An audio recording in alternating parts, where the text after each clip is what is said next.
My name is Hack, and as of this recording, it has been 3 days since Nintendo properly unveiled their newest console, the Switch 2, via their Nintendo Direct.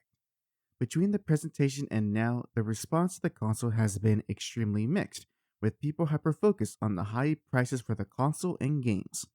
I want to share my thoughts on everything that has occurred since the Direct. To start, I am more than excited for the games and features that were presented.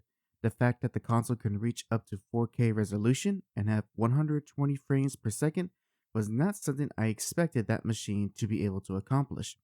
Granted, I don't imagine every game to utilize those settings, but the fact that it is present gives me assurance that the Switch 2 will not have the same underpowered issues that plagued the original Switch.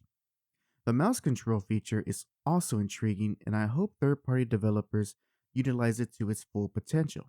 And lastly, the new games shown are promising, especially Donkey Kong Bonanza, the Dust Bloods, the Switch 2 edition of Metroid Prime 4, and the infamous Mario Kart World, which leads me to the main point of contention for this console. No doubt the main concern that potential buyers are sharing like wildfire is the price for everything.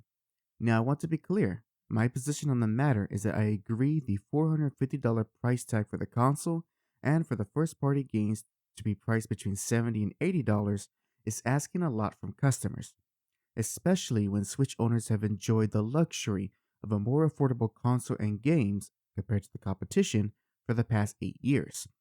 However, due to the increasing demand for a more powerful system with more ambitious games, the price is a natural result of such demand.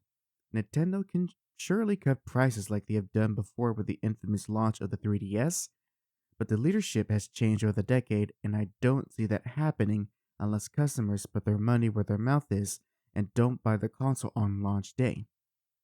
The 3DS situation was an exemption from how Nintendo operates as a business. They rarely cut prices on their products, and only near the end of a console's lifespan do they enact any such discounts on their hardware and software. It is unfortunate, but the reality is that the Switch 2, while slightly more affordable than the PS5 and slightly more expensive than an Xbox Series X, is going to be priced as a high end piece of hardware, which is what it is at the end of the day. As for me, I want to remain positive because the console does have a lot of potential, and while I will never label myself as a fanboy for Nintendo, I have enjoyed their console and games since I was a kid and will always look forward to what they have next. Of course, I will not be getting the Switch 2 on launch day for obvious financial reasons, but I do plan on getting it by the end of the year, hopefully around my birthday. And in that time span, anything could happen.